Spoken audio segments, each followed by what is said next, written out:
right, everybody, let's go ahead and get this started. So, welcome.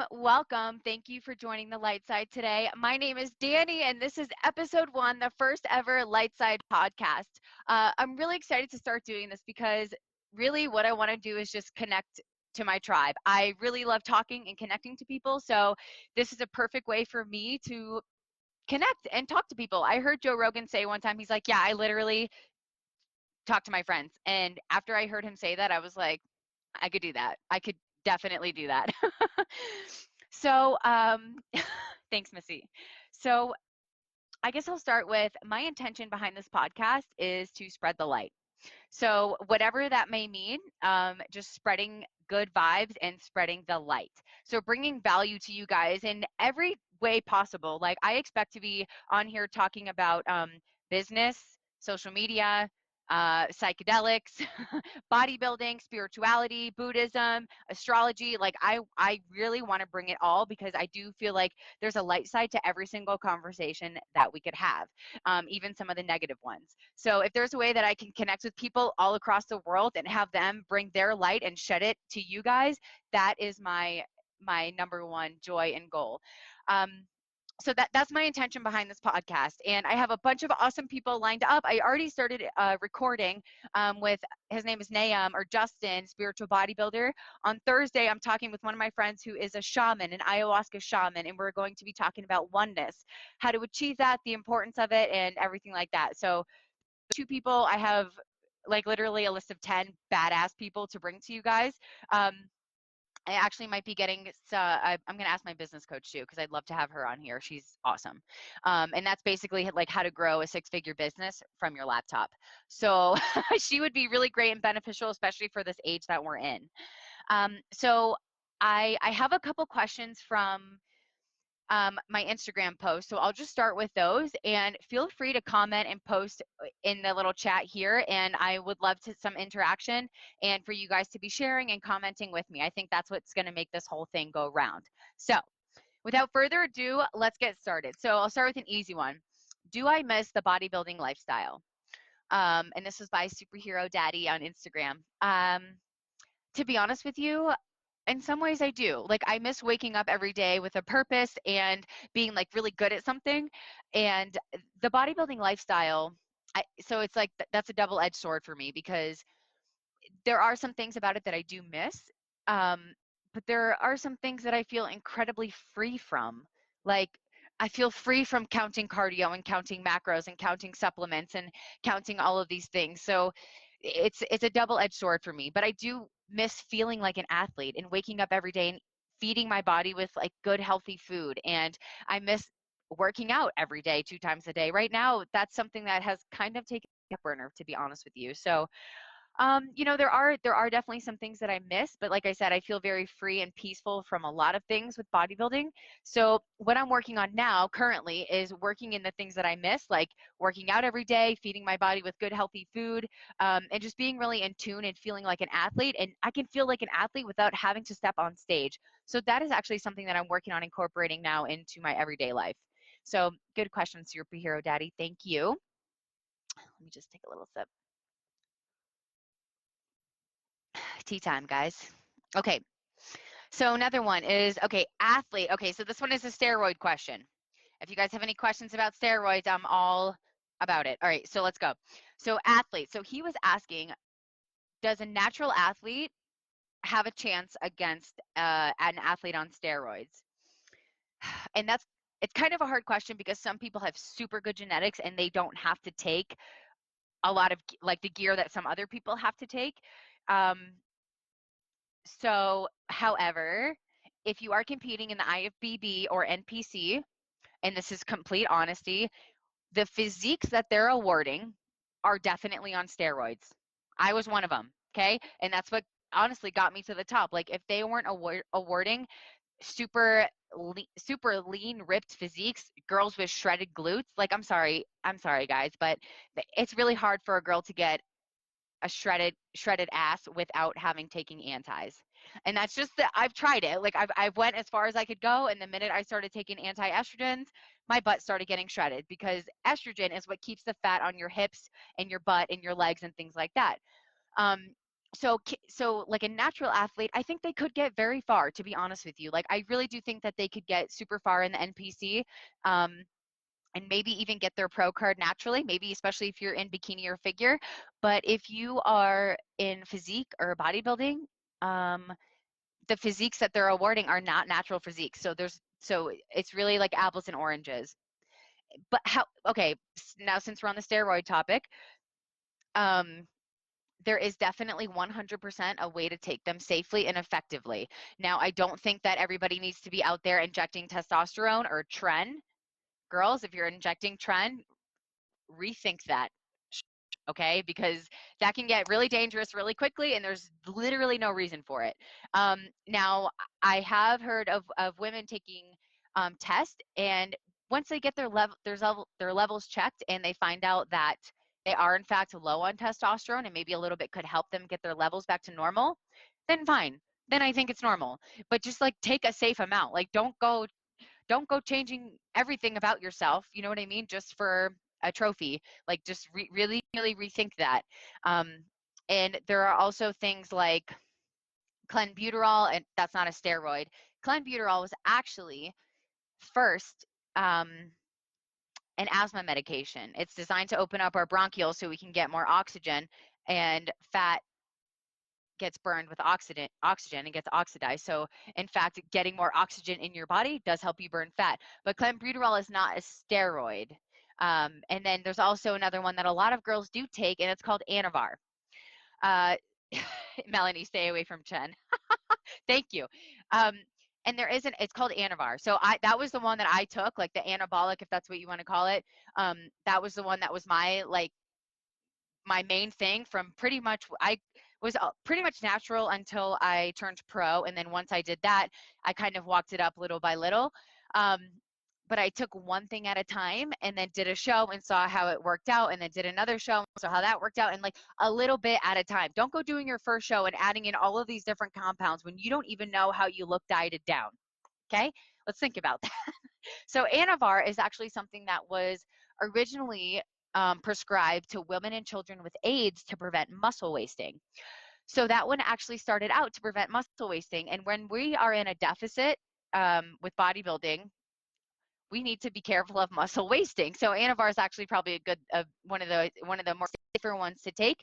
And if anybody's curious, there are kind of two different type of steroids. There's anabolic androgenic steroids. So if you ever heard of AAS, anabolic androgenic, they're two very different things. So anabolic is like what makes you grow, what makes you big. So that's Anavar is something that's very anabolic.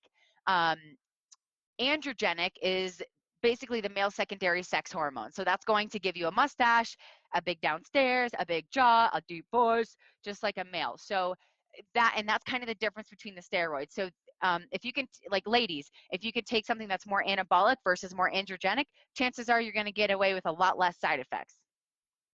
Okay. So there's that. So I don't know. I hope that answers the question about, can an athlete do well? Yes, I think an athlete can do well naturally up to a certain point. And then if you want to start winning shows, I think it's going to be very hard competing in the IFBB without something.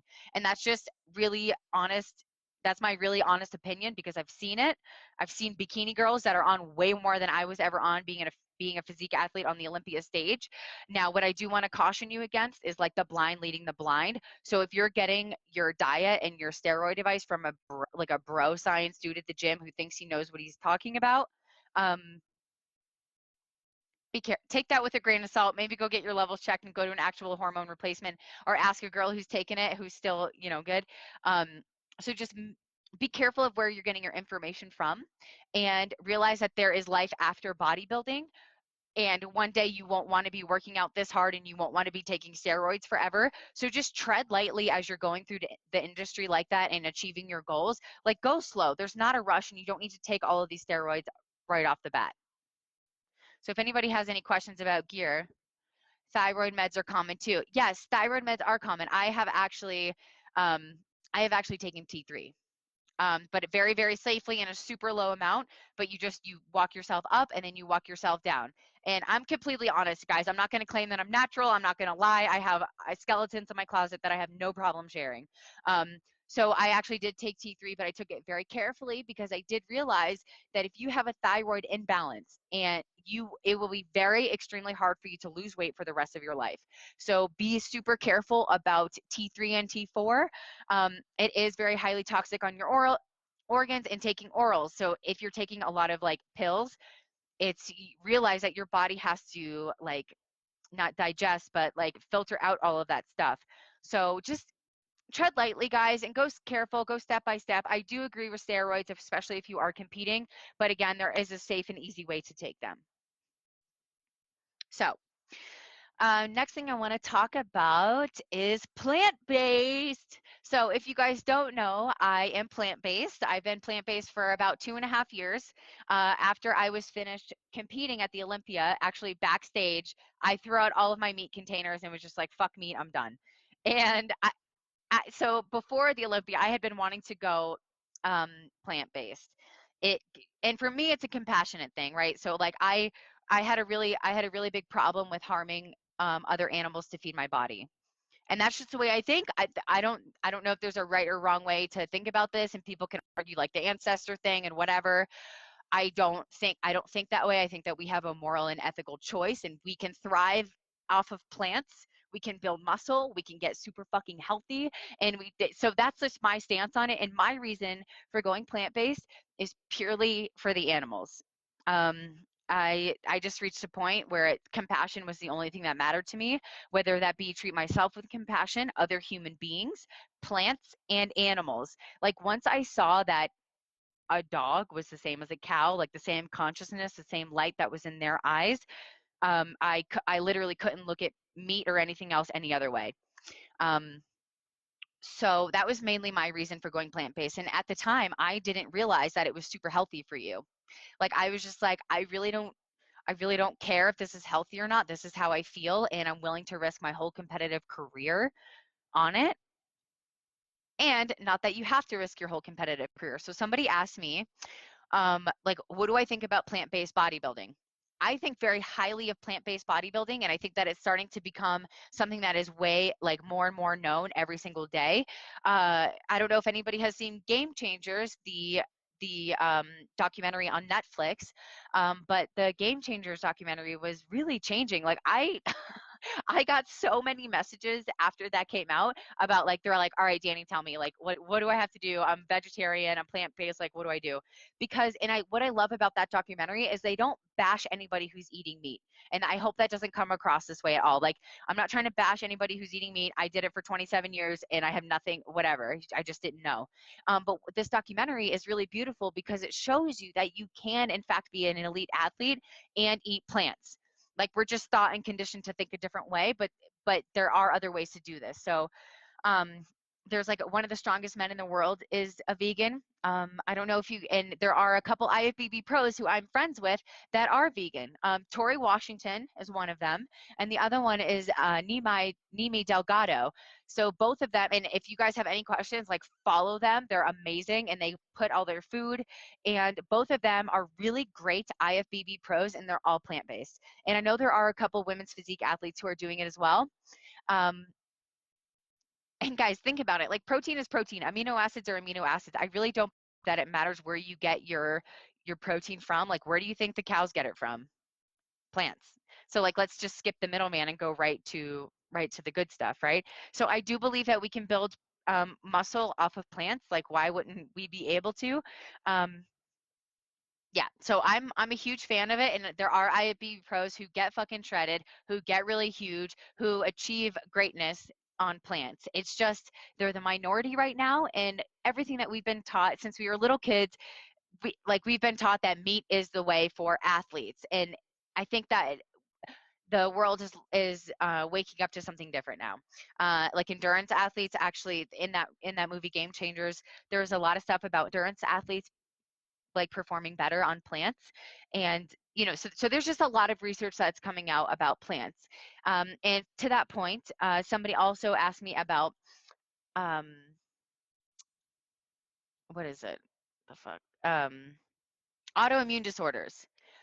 So like I'm not a doctor, I really don't know that much about autoimmune disorders, but what I do know is that sometimes autoimmune disorders are caused from our gut, from inflammation in our gut.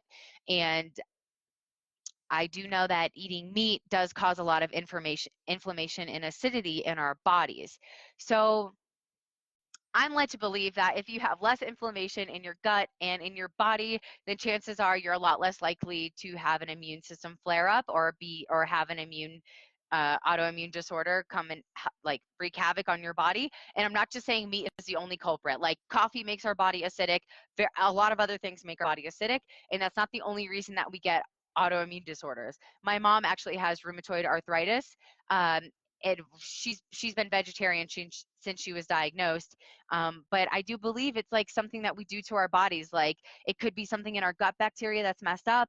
And I don't know if you guys know, but like gut health is something that is super incredibly important. I don't know that much about it, but what I am waking up to is the fact that it's like our second brain. And like 90% of our serotonin is actually formed in our gut. And that's our happy hormone. So sometimes we're taking these SSRIs and these different sort of like antidepressants when maybe we could fix what's going on in our belly. So if we just changed our diet, maybe that would help us feel a little less depressed and feel a little bit more, happy and serotonin filled. Yeah. Um,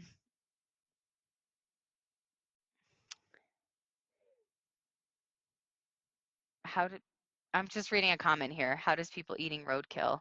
I think that's gross. And actually, so on I'm kind of switching subjects here, but anyway, thank you, Marcus, for your question. And anybody else, write in. Let's talk about stuff. So what's up with people eating roadkill? I think that's fucking nasty, number one. And what I did hear about our pet food companies is that they take the roadkill in animals with cancer and they put that into our pet food, and then that's what our dogs and cats are eating.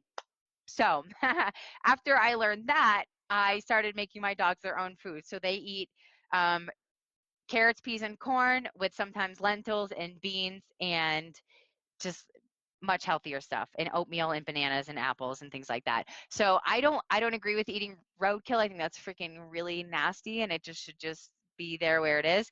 But just realize that they are feeding our dogs and cats that. And farmers make money off of selling the cows with cancer to our pet food companies. So just be aware, okay? Um, okay, so that's really it for the plant-based stuff. If you guys have any more questions about plant-based, let me know. But it is a possibility. I do feel super awesome eating plant-based, and there is still much to learn. Like I'm not going to act like I know everything about it, but I do know that you can build muscle, you can compete, and you can feel and look amazing. And funny fact about that, my husband's dad actually has some heart issues, and his doctor told him to go plant-based because that would help his heart issues. I think Dr. Sebi is one of the guys who's really keen on stuff like that. So look up Dr. Sebi. Okay, so moving on. Okay, so my next is like spirituality and Buddhism and things like that. So the things that I am into lately, I'm not that practiced in any of them. It's something that I am just exploring on my own, is spirituality. And so my favorite thing to I guess to be spiritual about is the yogic path.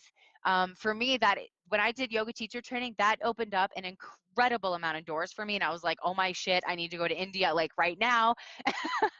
And because so there's 8 limbs of yoga, and the first limb is the yamas and the niyamas. So how you treat other people and how you treat yourself. So the very first one is ahimsa, which is nonviolence. And that to me, I was just like, you know what, I'm sold right there. Number one, first one, ahimsa. And that's how you treat yourself. That's how you treat other people. That is like how you treat your body. So are you being violent to your body? Are you being violent to other people, to other animals? And that's also like our thoughts can be very violent, and our judgments to other people can be very violent.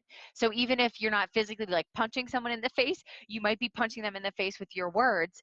And when you put stuff out there and you're mean to other people, that is like directly like what you think, do, and say before you even do it is already on its way back to you. So that's a little bit of karma for you. So realize that like if you're thinking negatively about other people or you're judging other people, you're also like bad vibing yourself, and that's also a really negative thing to do to yourself. So nonviolence for me was like everything. Like that was just and then there's like non-stealing, non-hoarding, non-grasping, non-attachment. That's something that I'm working on actually right now, is like the non-attachment thing. And so like even changing my Instagram name from Little Monstar to Light Psyde was a little bit of me practicing non-attachment.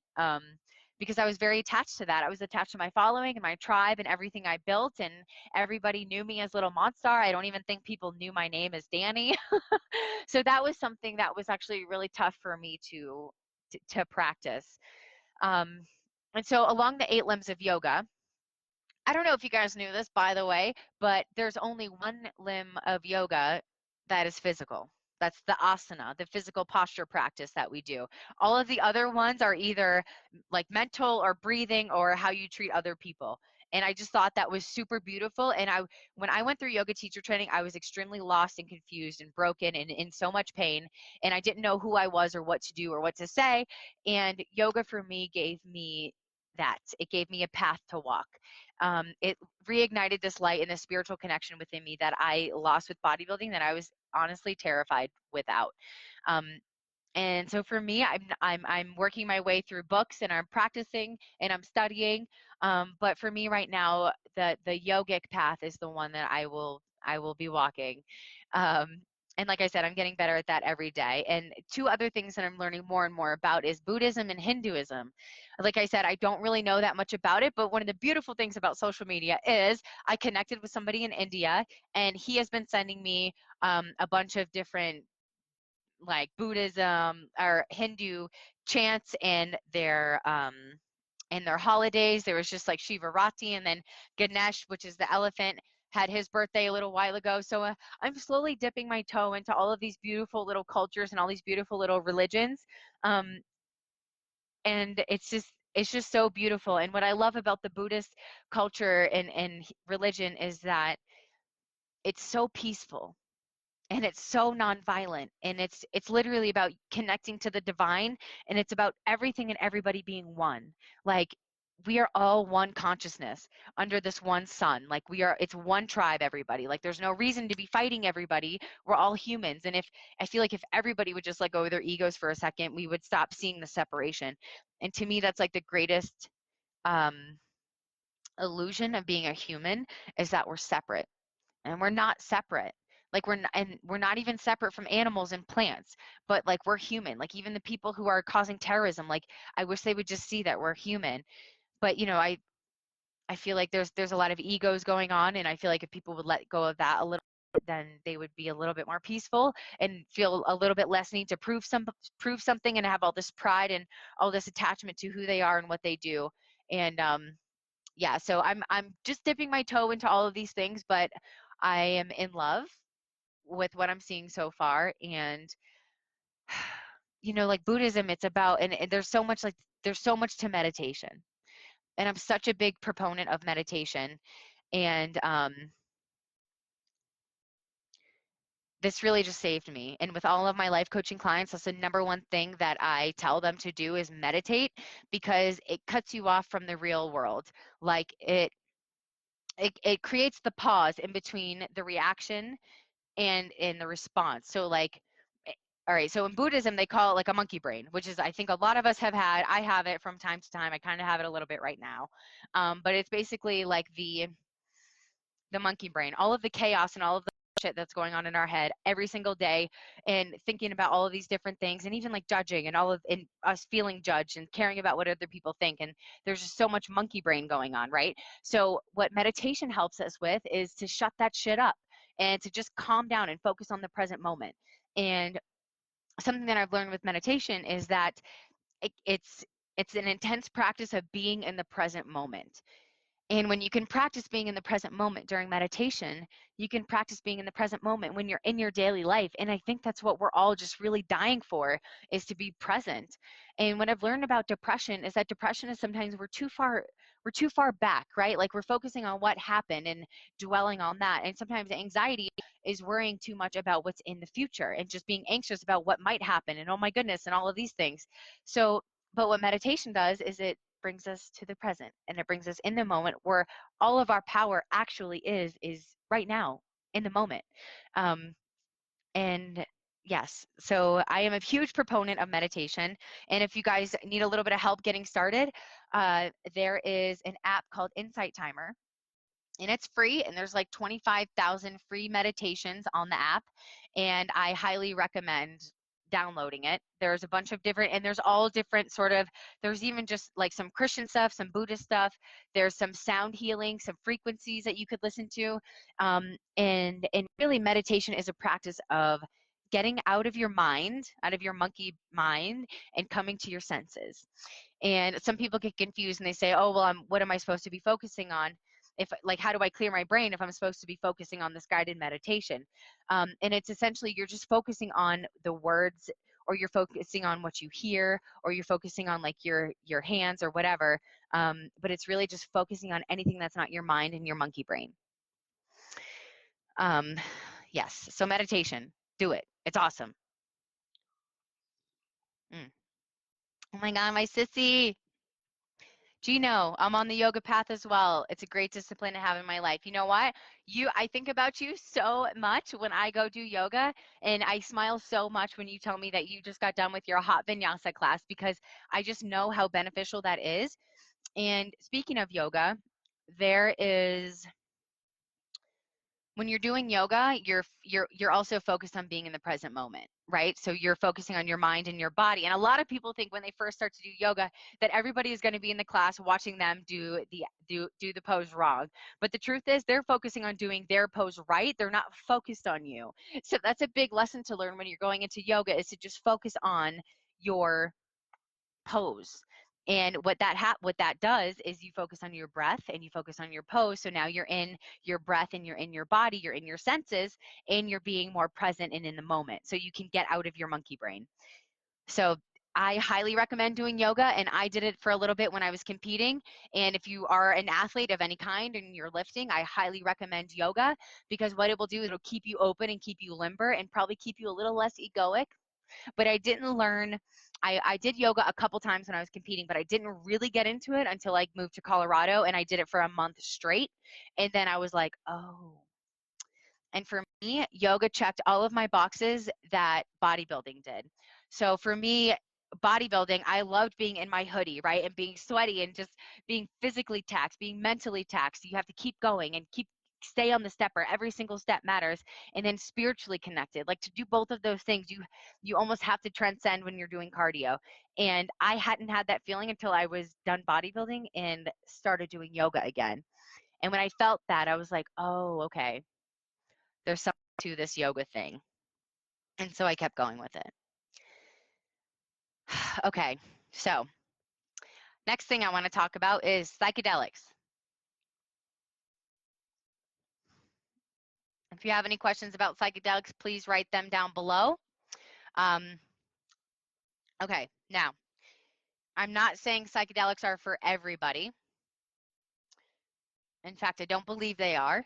If you have some sort of psychosis already, like if you are already like schizophrenic or bipolar, or you already have some sort of mental diagnosis, I absolutely think that psychedelics can cause,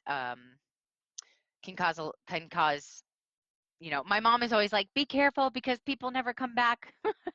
And while that is true, but chances are they already had some kind of psychological thing going on in the first place, and then they took psychedelics on top of that and didn't know how to handle it, and now they're off in la la land. But if you're like, pretty okay with life, I do believe psychedelics are great. I don't know if they're for everybody. Maybe microdosing them might be good for some people. But I do believe they are very helpful. And I also do believe that microdosing them can help with depression and anxiety and help with just overall joy and happiness in life, versus like taking antidepressants or, things like that. I think microdosing psychedelics might be a good thing to try first before you go trying pharmaceuticals. And just to give you, so I'll talk a little bit about my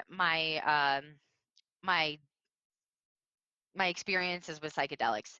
So my favorite one is mushrooms. Psilocybin containing mushrooms are my favorite psychedelic. they opened my eyes to so many things, so many beautiful experiences. I have done ayahuasca. I don't know that it was like the full bore ayahuasca, but I definitely did it and was definitely somewhere else for a little while. And I have done DMT and LSD. So I have done my fair share of psychedelics. There are still some more that I would like to try.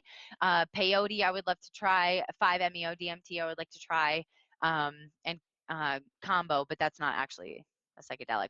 So there are some things yet to be discovered for me, but my experience with ayahuasca was so beautiful, and I'm actually going to have the shaman that brought me through my experience on the show. We're actually recording this Thursday, so I'm very excited about that. Um, but what I walked away from with ayahuasca, I was like being caressed by this beautiful, like, man, like what you see behind me is what I was in. I was like in this portal of just amazing colors and so much love and compassion. I just felt like I was just in this big blanket of love. And for about an hour, I was just meditating and just in this spot. And she was singing the Icaros all around me and doing the plants and all of that stuff. And I was literally just in this portal. And I wish that I had stayed another night. We had to go actually to a funeral the next day, so we couldn't. But I remember coming, out of it, opening my eyes and sitting by the fire. And fire is very purifying if you guys have never sat by a fire. But I was watching the fire burn. I was watching this wood burn.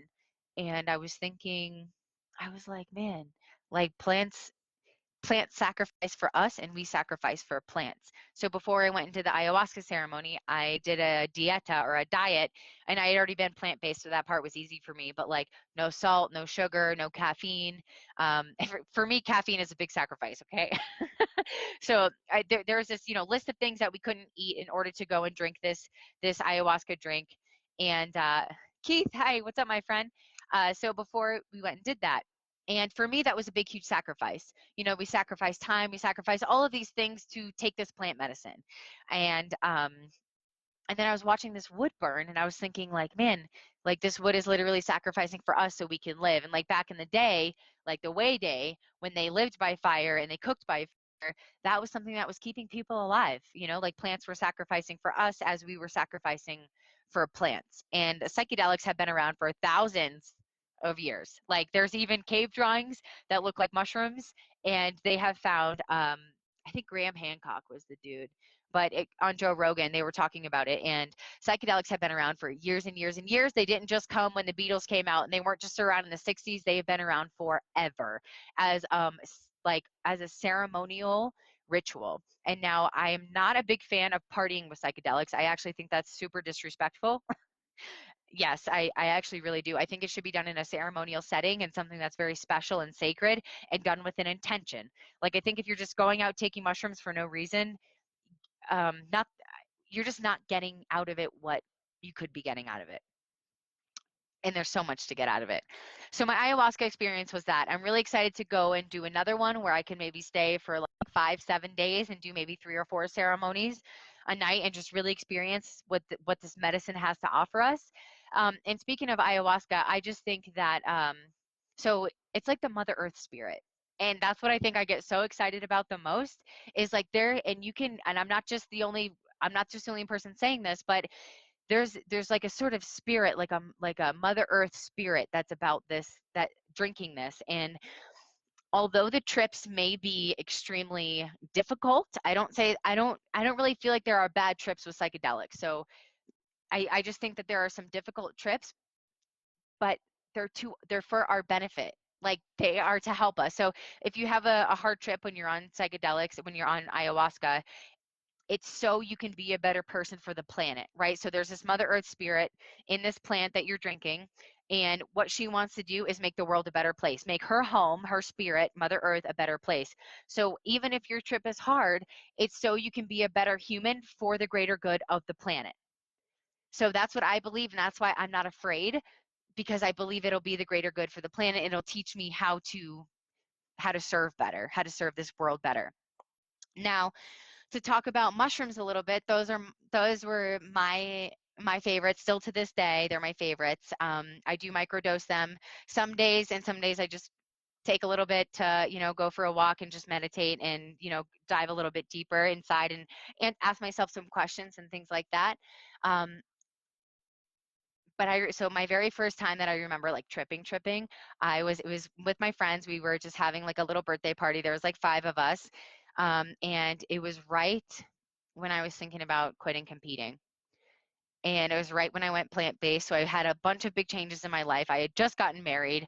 So like everything changed for me. Like my last name changed, my diet changed. I was done competing, or almost. I was like on the fence. And then we did a mushroom trip, and I remember holding an Oreo for like 2 hours, and I just walked around with this Oreo and I was like, this is my Oreo, you can't touch it, it's mine. And I found so much comfort in just being with myself and not needing Instagram, not needing judges for validation, not needing my coaches, not even needing my husband. I did what I wanted to do because I wanted to fucking do it. And that was the most beautiful thing for me, because I had been run by my coaches, like, okay, get up and do cardio. Okay. And then it was, what did the judges want? And it was this and that. And the sponsors, oh my fucking God, the sponsors, what do the sponsors want? Post 4 times a week, like, ugh. And for me, that I was just so monkey brain. I was just so overwhelmed with the industry and what everybody wanted me to do, and what I didn't even know what I wanted to do for myself, right? So I remember during that trip, it was so beautiful. We took 3.5 grams of, I think it was penis envies is what they're called. And I went outside and everybody else was inside, and I sat by a tree and I looked up at the stars. And then I went inside and I meditated for a little bit. And then I went inside into the bathroom, and I remember looking at my own eyes in the mirror. And those mirrors that, like, when you look at them, it looks like they just go on and on forever. It's like a big, huge illusion. I remember looking into my own eyes and being like, what do you want? Like, what do you want to do? Do you want to compete vegan? Do you want to eat plants? Do you want to post on Instagram for these sponsors?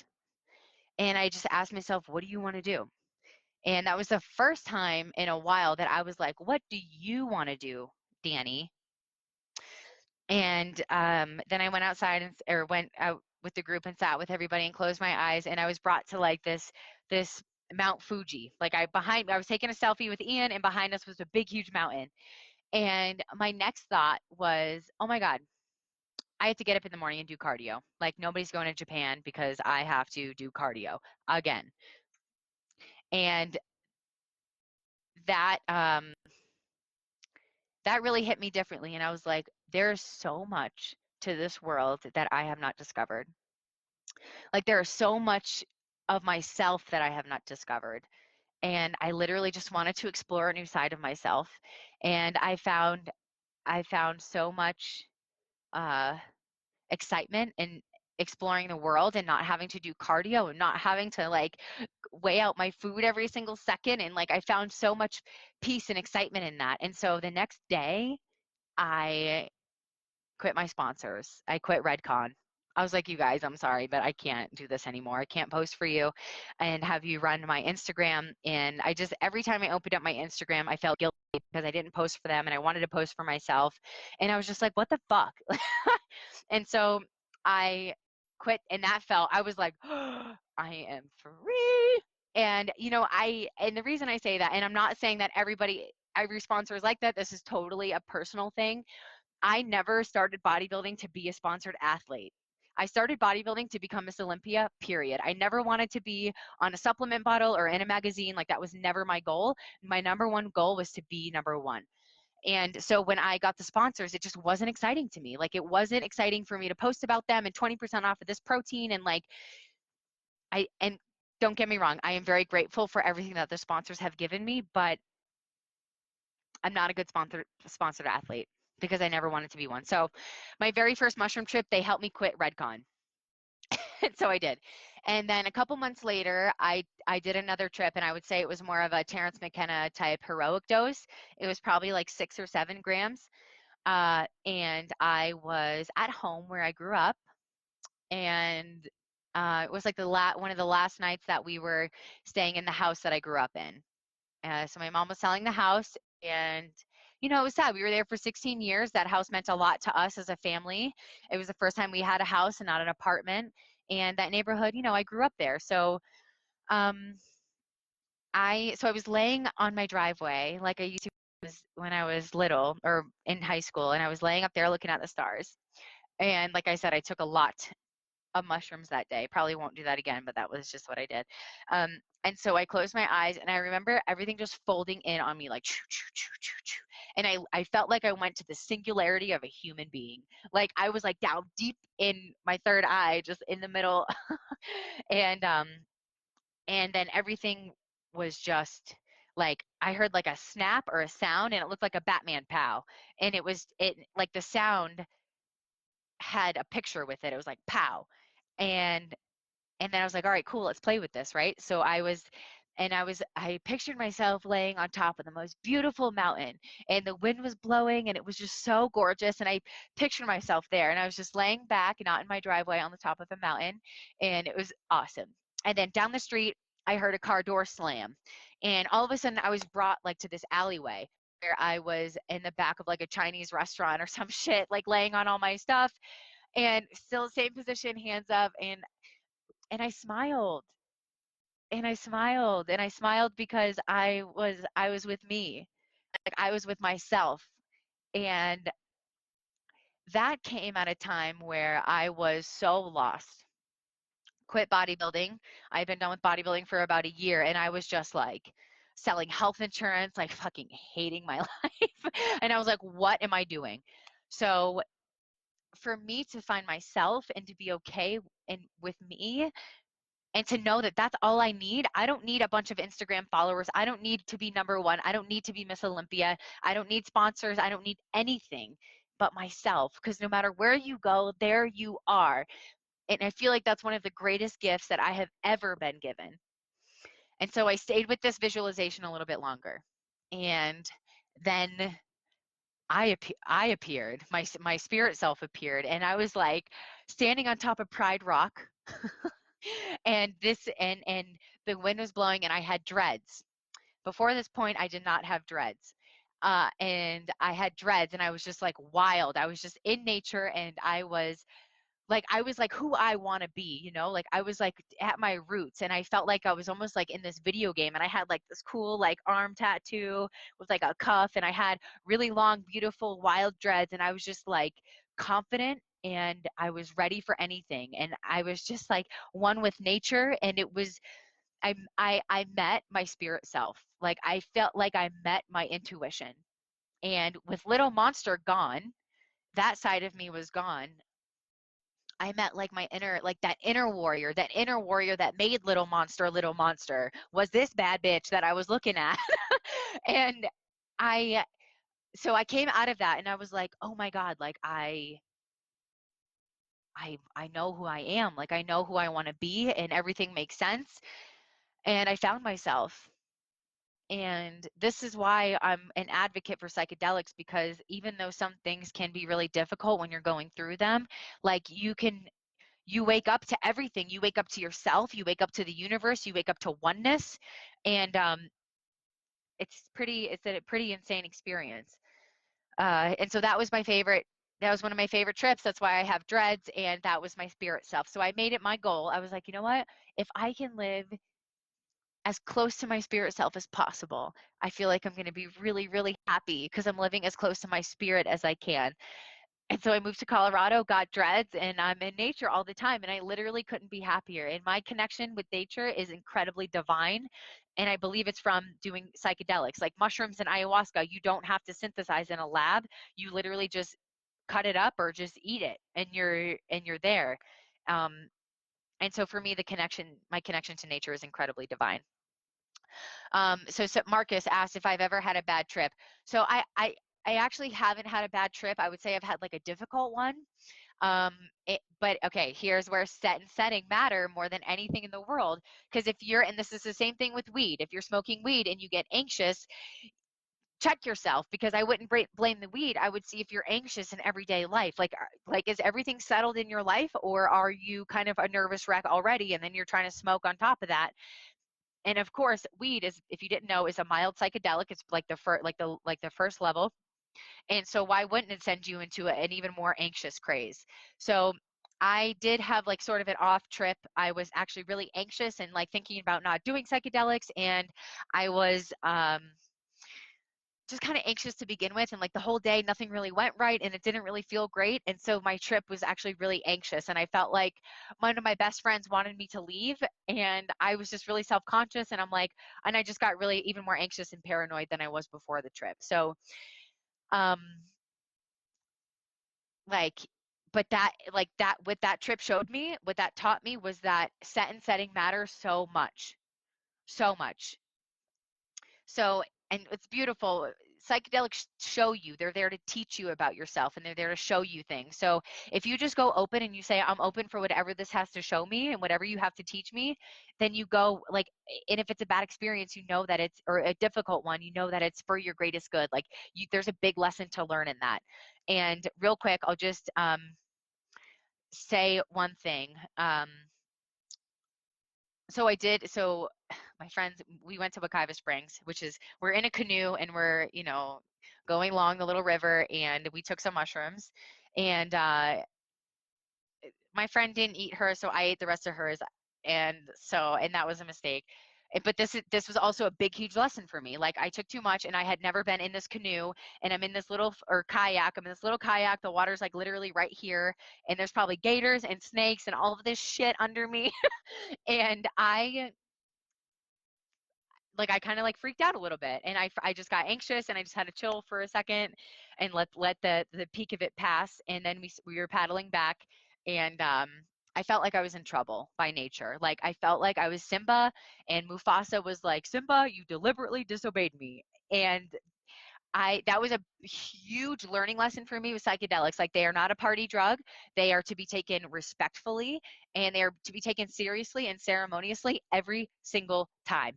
And sometimes we have to go through hard trips like that and hard lessons to learn what these things can really do for us. So there's that.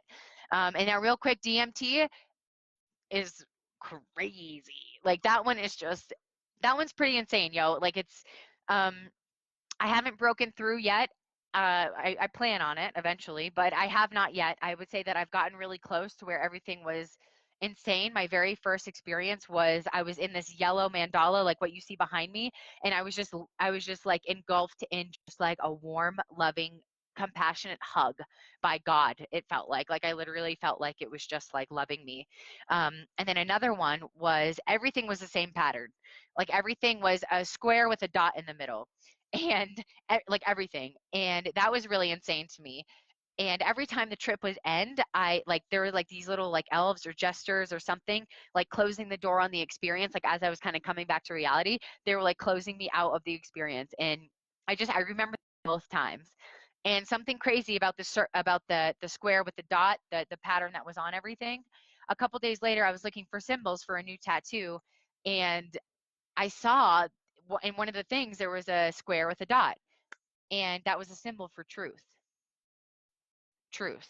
And DMT is called the spirit molecule. So that, I was just I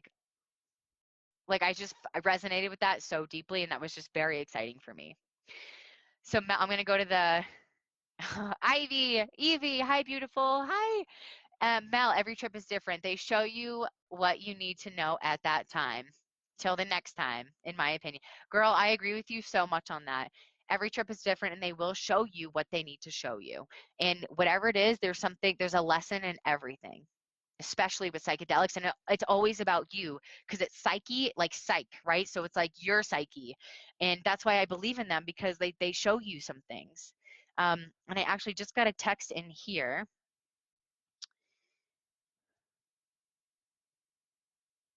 Oh, never mind. It's not a question for the public. um, woo. So that was my experience with psychedelics, kind of in a nutshell. I mean, there's a couple other things sprinkled in there, but that's pretty much it. And I plan on, journeying a little bit more and experiencing, whatever else the universe has to offer me. And I'm really excited about this, because they've shown me a lot, and they've given me myself, and they've given me an outlook on everything else, and they've given me oneness. Um, so oneness with myself and everybody else, and that's something that meditation can give you. But if you want if you want a quick way, probably psychedelics. But meditation in deep meditative states, they also bring you to a psychedelic experience. I have not experienced that yet, but I'm seeking that. I really am. Oh, I have been talking for 51 minutes. Does anybody else want to say anything or write in, or what's up, guys? Let me see. What kind of yoga teacher are you? Do you do Tantra? Oh my gosh, I have actually been wanting to do Tantra. I've heard that it's a very sexual, it doesn't have to be, but it's all about the breath, and it's like getting in tune with all of that. So I have not done Tantra yet. I would love to, and I want to learn how to teach it if I can. But my next teacher training will most likely be in India. So in a perfect world, I would go over there for a month, and there are teacher trainings over there where you can get like a 500-hour cert, and basically it costs the same as it does here in the States. You just have to get there. So there's probably the difference in the plane ticket, but you can stay there, and they feed you and they sleep you and they teach you for like $2,500 for 30 days. That's next for me. So if it is a Tantra cert, then Tantra, here I come. That was a lot. I just let you guys know all the stuff that's on my mind, that I have not been able to talk about before, that I've not been comfortable talking about as Little Monster. So what's funny is the name Light Psyde actually came when I was watching a Joe Rogan podcast with him and Paul Stamets. And if you don't know who Paul Stamets is, please look him up. He's like the mushroom guru. He knows every kind of mushroom, psychedelic and non-psychedelic. And so I was watching that, and I was like, oh my God, Light Psyde. That's going to be the name of my podcast. And I was like, wait, that's my name of everything. Everything is Light Psyde. So that's kind of where the name came from. And for me, it took me out of the box that I put myself in as Little Monster. It opened me up to like everything that I would like to talk about. And not that Little Monster, like, you know, I couldn't talk about Star Wars and stuff like that, but Star Wars is something huge that I learned. It was part of my awakening, funny enough. Learning that there's a light side and a dark side to everything, and also learning that the Force is real, y'all. It just matters where you want to put your force. And so for me, that was a big, huge thing. But for me, Light Psyde just opened up like the stuff that I want to talk about, the stuff that I'm interested in. And I can't wait to have other people on the show who have journeyed even deeper than I have, who are going to talk about their experiences with psychedelics, with meditation, with the yogic path, and with all of these things that I'm really curious about. So I'm very excited about that. And on a side note, mushrooms, the non-psychedelic kind, I'm also learning are incredibly powerful.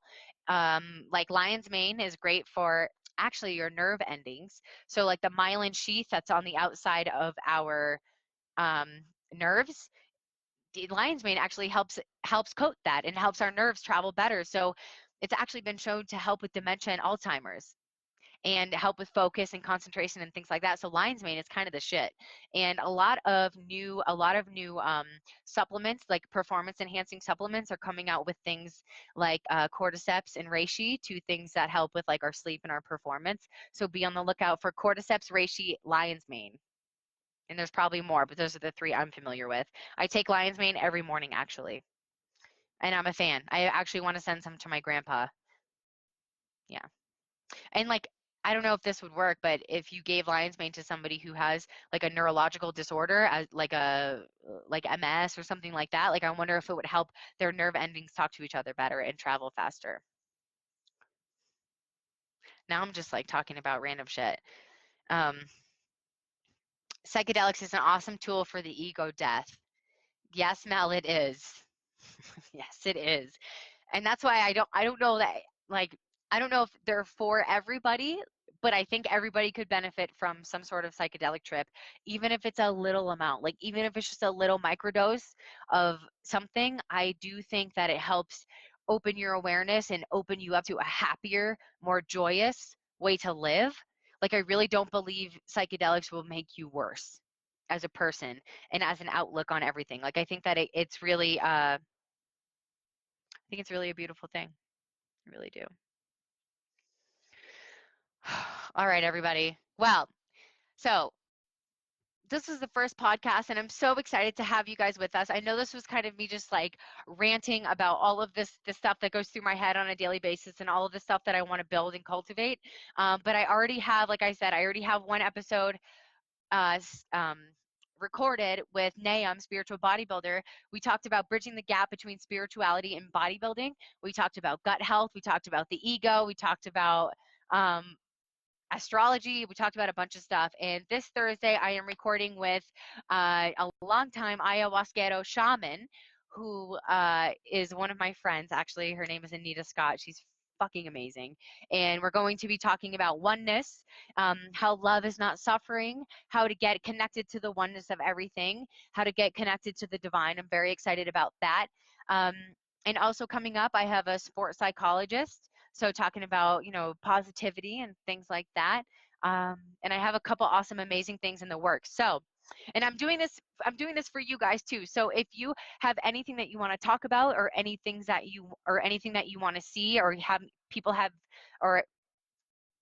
me get people on the show, please write in and let me know. Like, I am all for this. I'm all for connecting and talking and chatting with you guys and everybody out there. Like, this is like a dream job for me. So if this could one day be like my job and like what I do every day, that would be a dream. And before, I don't know if I knew what my dream job was. Like, talking to people is my passion and is my love, and helping them live happier life. So if there's a way that we can make this go crazy and go viral, and I believe it's the way to do that is provide value, right? And to just put out as much light and as much value to the world as we can. And I just know and I trust that will come back full circle. I just believe that. So I'm just going to check the chat one more time.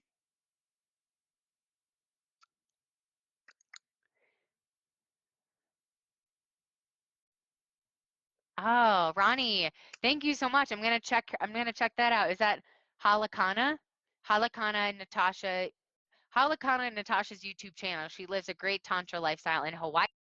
Oh, sounds like I don't know, also another dream job. Okay. I'm thirsty and I'm done talking. Thank you guys so much for joining me today. I hope I didn't freak you out talking about steroids and psychedelics, but that's me and that's where we're at, and I'm not afraid to be me anymore, and this feels amazing. So I'm so excited to keep building on this and to have you all join me.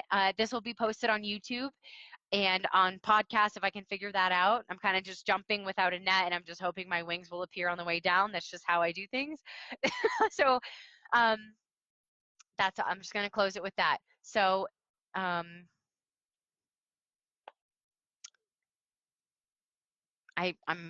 don't know if I want to answer this question. Marcus, yes, you can do both. You can bodybuild and do yoga. You can definitely do both. I want to put all of my energy into my Conscious Champion contest prep masterclass. Yes. So if you guys don't know, if you're not part of it, Mel, you are, thank you. And Cass, you are, thank you. But I just launched a contest prep masterclass called Conscious Champions.